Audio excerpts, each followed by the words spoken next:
مقام علی جدی علیہ السلام یزید پلید کے جو بیعت کا مطالبہ تھا اس کا انکار کر کے آپ مدینہ منورہ چھوڑ کر مکۃ المکرمہ کی طرف روانہ ہوئے اور ہمارا وقت ختم ہوا اور یہیں پر گفتگو مکمل ہو گئی تھی۔ اب آگے کی گفتگو یہ ہے، امام پاک علی جدی علیہ السلام جب مدینہ منورہ سے مکۃ المکرمہ پہنچے، آپ کا ارادہ یہی تھا کہ ابھی ہم نے یہیں رہنا ہے، مکہ شریف میں ہی رہنا ہے، کیونکہ مکہ اللہ کا حرم ہے، یہاں لڑائی جھگڑے کا معاملہ نہیں رہتا ہے۔ جو حرم میں داخل ہو گیا ومن دخلہ کان آمنا، جو اس میں داخل ہو گیا وہ امن میں آ گیا۔ تو امام پاک نے وہیں رکنے کا فیصلہ کیا، اور آپ نے جو کل سنا کہ مدینہ منورہ کے در و دیوار ادھر رو رہے تھے ہجرت حسین پر، مولا حسین پاک پر، اور مکے میں جشن کا سما تھا کہ امام تشریف لائیں، امام آئے، مکے والوں نے بڑی عزت کی، امام پاک نے اپنے خاندان کے مکانوں میں قیام فرمایا، اور پھر حضرت ابن زبیر ابن عمر ان حضرات نے کہا امام اب آپ یہیں رہیں، یہاں سے آپ کو کہیں جانے کی ضرورت نہیں ہے۔ تاریخ میں آتا ہے کہ امام کے پاس کوفہ سے خطوط آنے کا سلسلہ شروع ہو گیا۔ جب پتہ چلا کہ حضرت امیر معاویہ رضی اللہ تعالیٰ عنہ کا وصال ہو گیا، یزید پلید بدبخت بادشاہ بن گیا، اور امام نے اس کی بیعت کا انکار کر دیا، تو یہ کوفی ایک گھر میں جمع ہوئے، اور جمع ہونے کے بعد ان لوگوں نے مل کر کے میٹنگ کی کہ امام کو یہاں بلانا چاہیے۔ امام علی مقام کو خط لکھا، اور خط لکھنے کے بعد اتنی عجلت کی، ایک خط نہیں لکھا بلکہ پے در پے ان لوگوں نے کم و بیش امام علی مقام کو 150 خطوط لکھے۔ یہ کم سے کم تعداد مورخین نے لکھی ہے 150 خطوط۔ بعض لوگوں نے 1000 کا ذکر کیا، بعض لوگوں نے 1500 کا ذکر کیا، لیکن کم سے کم 150 خطوط امام کے پاس آئے۔ امام نے مکہ چھوڑنے کا ارادہ کیا، اور آپ عازم کوفہ ہوئے۔ جب اصحاب رسول کو، سینئر صحابہ کو جو اس دور میں تھے، پتہ چلا، تو انہوں نے کہا حسین آپ کہاں تشریف لے جا رہے ہیں؟ کوفہ، وہ کوفہ جس کے بارے میں کہا جاتا ہے کوفی لا یوفی، جہاں کوفہ والوں نے آپ کے بابا کے ساتھ کیا سلوک کیا، آپ کے بابا کے ساتھ ان کا انداز کیا تھا، آپ کے بھائی امام حسن کے ساتھ انہوں نے کیا سلوک کیا، آپ نے اپنی آنکھوں سے دیکھا۔ آپ کے بابا کو انہوں نے قتل کی دھمکی دی، شہادت آپ کے بابا کی وہاں ہوئی۔ شہادت کے بعد کتنا طوفان آیا کہ امام علی مرتضیٰ کے جسد اقدس کو بھائیوں کو چھپا کر دفن کرنا پڑا۔ علل اعلان بھی مولائے کائنات کو قبر انور میں راحت اور آرام کے لیے رکھنے نہیں دیا گیا۔ کتنے ہنگامے کیے، ساری چیزیں یاد دلائی۔ امام نے فرمایا یہ خط دیکھو، یہ خط دیکھو۔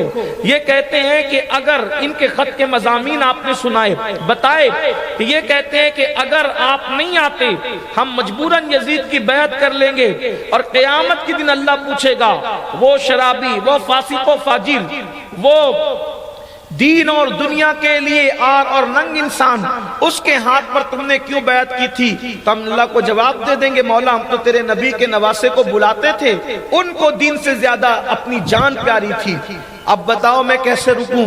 اس وقت جب یہ خط دیکھے تو امام نے ان کو کہا کہ اب میرے لیے کیا چارہ ہے؟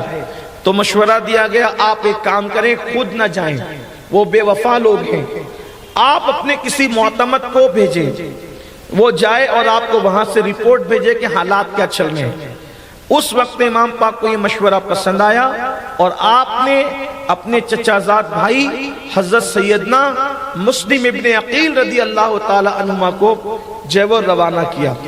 آپ جا رہے تھے علامہ سید نعیم الدین مراد آبادی کے مطابق، شاہ عبدالعزیز کے مطابق، اور اسی طریقے سے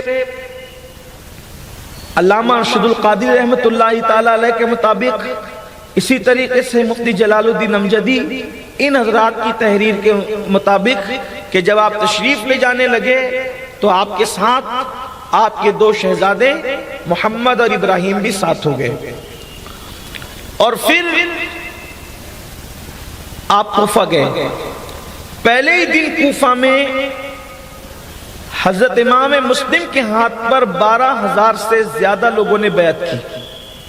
بیعت کرنے والوں کا تانتا بن گیا، لوگ بیعت کرتے تھے، آتے تھے جاتے تھے، بیعت کرتے تھے، آتے تھے جاتے تھے۔ امام نے یہ منظر دیکھا، امام مسلم نے سوچا کوفی اپنے عہد سے ہٹے نہیں ہے بلکہ وہ اپنے عہد پہ قائم ہے۔ انہوں نے خط لکھا، امام حالات بڑے خوبصورت ہیں، ماحول بڑا اچھا ہے، آپ جتنی جلدی ہو سکے تشریف لیں۔ ادھر خط روانہ ہوا امام حسین کو اور ادھر مخبری کی گئی یزید کو۔ یزید تک بات پہنچی کہ حضرت نعمان بن بشیر جو کوفہ کے گورنر ہیں وہ امام مسلم جو امام حسین کے نمائندہ بن کر آئے ہیں تو ان کے ہاتھ پہ لوگ بیعت کر رہے ہیں، کوئی کاروائی نہیں کرتے۔ حضرت نعمان بن بشیر کو ہٹایا جائے اور ان کی جگہ کسی سخت آدمی کو جو امام مسلم پر معاذ اللہ ہاتھ ڈالے، ان کو تکلیف پہنچائے، ان کو گزن پہنچائے، ایسے آدمی کو متعین کیا جائے۔ یزید عبید اللہ ابن زیاد جو بصرہ کا ان دنوں حاکم تھا اس سے بڑا ناراض چل رہا تھا۔ ناراضگی اتنی تھی دونوں کے درمیان کہ بصرہ سے اس کو معزول کرنے کا پلان چل رہا تھا۔ ایسے میں جب یہ خبر یزید کے دربار میں پہنچی کہ امام مسلم امام حسین کے نمائندہ بن کر کے لوگوں کی بیعت لے رہے ہیں اور لوگ جوک در جوک بیعت کر رہے ہیں اور کوفہ ہاتھ سے چلا جائے گا بلکہ پورا عراق چلا جائے گا ہاتھ سے، تو اس نے اپنے غلام اور اپنے معتمد خاص سرجون کو بلایا۔ یہ سرجون کون تھا؟ یہ سرجون وہ تھا جس کی گود میں یزید پلا تھا۔ یزید صحابی کی گود میں نہیں پلا۔ لوگوں کو اس پر بڑی تشویش ہے کہ یزید صحابی کی گود میں پل کر ایسا بگڑا کیسے؟ وہ صحابی کی گود میں نہیں پلا تھا، اس کو جو پالا تھا جس گود نے وہ سرجون کی گود تھی، سرجون، اور یہ یزید کا پکا رازدار، اسی کی گود میں وہ پلا، اسی کی گود میں وہ بڑا، اسی کے ساتھ رہا، بہت معتمد تھا یہ یزید کا۔ تو یزید نے اس سرجون سے پوچھا، اور سرجون کون تھا؟ اس کا مذہب اسلام نہیں تھا، بس اتنا سن لیں۔ اس کے بارے میں یہ ہے کہ وہ مسلمان نہیں تھا، اس کے بارے میں یہ کہ وہ یہودی تھا۔ بعض مورخین نے کہا کہ وہ عیسائی تھا لیکن اس کو کسی نے مسلمان نہیں لکھا۔ آپ عقد الفرید اٹھا کر کے دیکھیں، اس طرف اس کی تفصیل آپ کو ملے گی کہ سرجون کیا تھا۔ اس کے بارے میں بتاؤں تو بہت آپ کو حیرت ہوگی، لیکن میرا عنوان وہ نہیں ہے، مجھے جلدی سے اپنے اصل عنوان کی طرف آنا ہے کڑیاں جوڑ کر۔ سرجون سے پوچھا کہ سرجون کرنا کیا ہے؟ اس لیے کہ دربار شام میں اکثر فیصلے سرجون کے مشورے سے ہی ہوتے تھے، یزید ایسے ہی کرتا تھا، اور وہ شاطر دماغ آدمی تھا کہ جو سرجون کہہ دے یزید اس کو آنکھ بند کر کے مان لیتا تھا، گویا کہ وہ اس کا استاد، اس کا مربی اور معتمد، اس کا دوست، اس کا یار، سب کچھ۔ اس نے کہا یزید اگر نمٹنا اس فتنے کو تو یہ کام عبید اللہ ابن زیاد کے علاوہ کوئی نہیں کر سکتا، کیونکہ شریف آدمیوں سے ایسی توقع کیسے رکھی جا سکتی ہے کہ وہ کچھ کام کرے گا بڑھ کر؟ تو جہاں شرافت نہ ہو تو وہیں سے جو ہے وہ معاملات ہوتے ہیں۔ تو کہا کہ یہ کام عبید اللہ بن زیاد کو سونپ دے اور اس کو کچھ لالچ بھی دے دے۔ اس نے فوراً خط لکھا، اور المختصر یہ کہ عبید اللہ ابن زیاد خوش ہو گیا کہ یزید نے میرا پرموشن کر دیا۔ اس نے اپنی جگہ بصرہ میں اپنے بھائی کو جو ہے وہ متعین کیا، اور وہ قادسیہ میں اپنی فوج کو روک کر جو ہے وہ حجازیوں کا لباس پہن کر حجازی راستے سے اپنے سر پہ رومال ڈال کر، جس کو چہرہ جس سے چھپ جاتا ہے ڈانٹا باندھ کر کے، وہ کوفہ میں داخل ہوا۔ جب کوفہ میں حجازی لباس میں حجازی راستے سے عبید اللہ ابن زیاد آیا تو لوگوں کو یوں لگا کہ امام حسین تشریف لے آئے، اور جب یہ داخل ہوا کوفہ میں تو لوگ نعرہ لگانے لگے مرحبا یا ابن رسول، مرحبا یا ابن رسول. یہ تو سب کا چہرہ ایسے دیکھتا کہ کون زیادہ نعرہ لگا رہا ہے. اور یہ جب لوگ جوش و خروش میں تھے تو یہ ادھر جانے کی بجائے جہاں امام مسلم تھے یہ سیدھا گورنر ہاؤس گیا. لوگوں کو حیرت ہوئی کہ امام گورنر ہاؤس کیوں تشریف لے جا رہے ہیں. بعد میں جب یہ وہاں پہنچا، شام کا وقت تھا، مغرب کے بعد کا، لائٹوں کا دور نہیں تھا. آپ جانتے ہیں آج سے تقریباً 1350 پونے 1400 سال کی بات ہے. تو اسی مدھیم اندھیرے کے اندر وہ داخل ہوا تھا. اور پھر جب کافی ٹائم گزرا لوگوں کو اس کا چہرہ نظر نہیں آیا تو وہ گورنر ہاؤس میں اس نے دستک دی. حضرت نعمان بن بشیر نے کہا امام آپ یہاں تشریف نہ لائیے، تو گورنر ہاؤس ہے. تو اس نے غصے سے کہا کہ میں امام نہیں ہوں، میں تو عبید اللہ بن زیاد ہوں، دروازہ کھولو.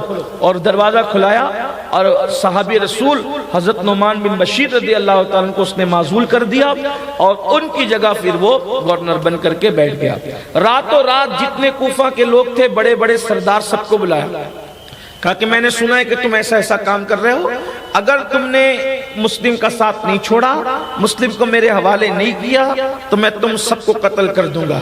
حیرت کی بات، جنہوں نے قسمیں کھائی تھی، وفا کی، جن لوگوں نے بلایا تھا، خطوط دیے تھے، یہ کیا وہ کیا وہ کیا، ان لوگوں نے اسی وقت کہہ دیا کہ ٹھیک ہے ہم کوئی مسلم کو اپنے گھر میں نہیں رکھیں گے.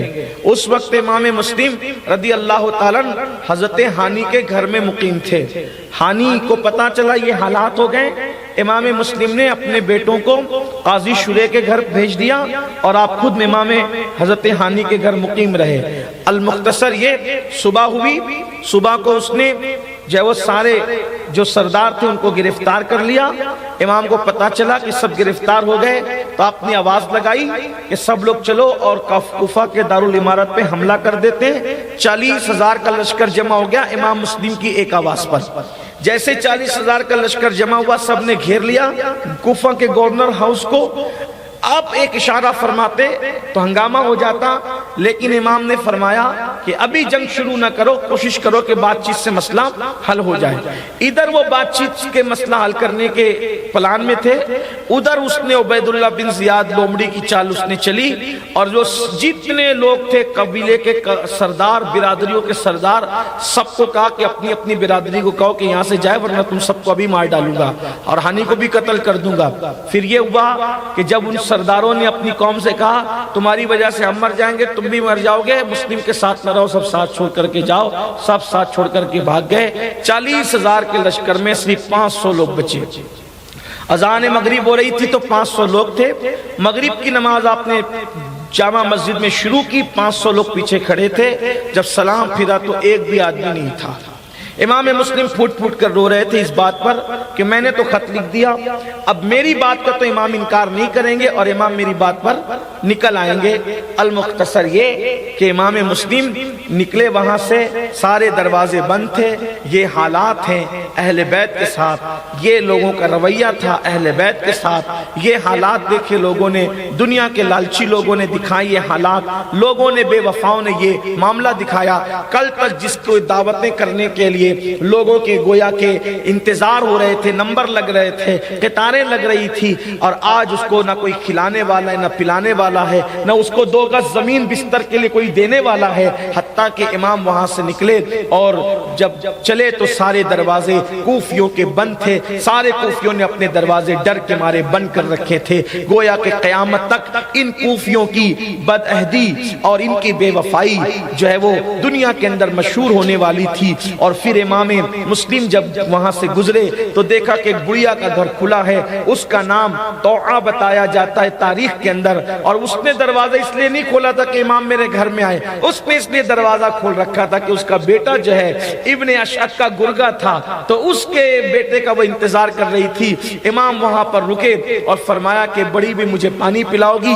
آپ نے پانی پیا، وہیں پہ بیٹھ گئے. بڑھیا نے کہا اے اجنبی مسافر جاؤ اپنے گھر جاؤ. آپ نے فرمایا بڑی بھی میرا کوئی گھر نہیں، میں مسلم بن عقیل ہوں. جب اس نے سنا تو وہ چونک گئی اور پھر اپنے گھر میں ان کو ٹھہرایا. اور المختصر یہ کہ امام مسلم رضی اللہ تعالیٰ کی مخبری اس کے بیٹے نے کر دی اور امام مسلم کو پھر لے جایا گیا اور کوفہ کے دارالامارت پر لے جا کر کے امام مسلم کو اوپر سے ان کی گردن کاٹ کر کے زمین پہ گرا دیا گیا اور آپ کی ہڈیاں چور چور ہو گئی۔